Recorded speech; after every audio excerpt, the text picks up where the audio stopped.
సమస్యతో బాధపడుతున్నారా? ఇప్పుడు లేజర్ చికిత్సతో ట్రీట్మెంట్ రేంజ్ హాస్పిటల్స్ లో శాశ్వత పరిష్కారం. ఇప్పుడే సంప్రదించండి. సహకార రంగంలో కొత్త ఉత్సాహాన్ని నింపే నిర్ణయాన్ని కేంద్ర ప్రభుత్వం ప్రకటించింది. సహకారి ట్యాక్సీ పేరుతో త్వరలో వాహనాలు అందుబాటులోకి రాబోతున్నాయి. ఈ నిర్వహణ బాధ్యత మొత్తం కేంద్ర ప్రభుత్వమే నిర్వహించబోతోంది. దీనికి సంబంధించినటువంటి ప్రకటనని కేంద్ర హోం సహకార శాఖ మంత్రి అమిత్ షా పార్లమెంట్లో చేశారు. సహకార బిల్లుకు సంబంధించినటువంటి చర్చ సందర్భంలో ఆయన ఈ ప్రకటన చేశారు.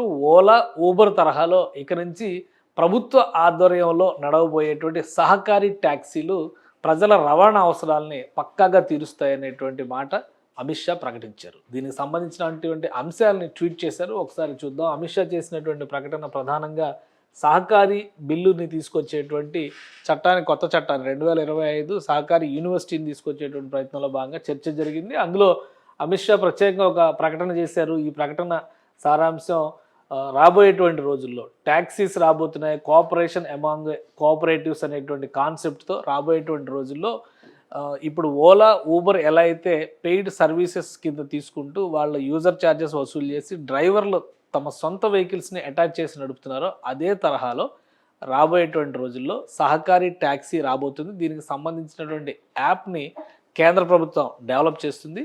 అయితే కమిషన్ తీసుకునేటువంటి ప్రక్రియ ఏది ఉండదు, నేరుగా డ్రైవర్ల అకౌంట్కే ఈ డబ్బు వెళ్ళే విధంగా ఈ కొత్త కాన్సెప్ట్ని కేంద్ర ప్రభుత్వం డెవలప్ చేయబోతుంది. దీనివలన కమిషన్ పోయేటువంటి పరిస్థితి ఉండదు. కాబట్టి ప్రతి ఒక్కరూ ఈ సర్వీస్ని ఉపయోగించుకోవడం ద్వారా అటు యూజర్కి ఇటు ఆపరేటర్కి ఇద్దరికి కూడా బెనిఫిట్ జరుగుతుందనేటువంటి మాటని అమిత్ షా ప్రకటించారు. దీనికి సంబంధించినటువంటి గ్రౌండ్ వర్క్ మొత్తం కంప్లీట్ అయిపోయింది. అతి త్వరలోనే లాంచ్ చేయబోతున్నారు. ఇప్పటికే కర్ణాటకలో, బెంగళూరులో రాష్ట్ర ప్రభుత్వాలు ఓలా, ఊబర్లకి పోటీగా కొన్ని యాప్లని నడుపుతున్నాయి. ఆ కాన్సెప్ట్ని మరింత విస్తరించేటువంటి రూపంగా మనం దీన్ని చూడాల్సి ఉంటుంది. సో కేంద్ర ప్రభుత్వం తీసుకురాబోయేటువంటి సహకారి యాప్లో 2 వీలర్ నుంచి 3 వీలర్, 4 వీలర్ను కూడా ఎంగేజ్ చేయడానికి అవకాశం ఉంటుంది.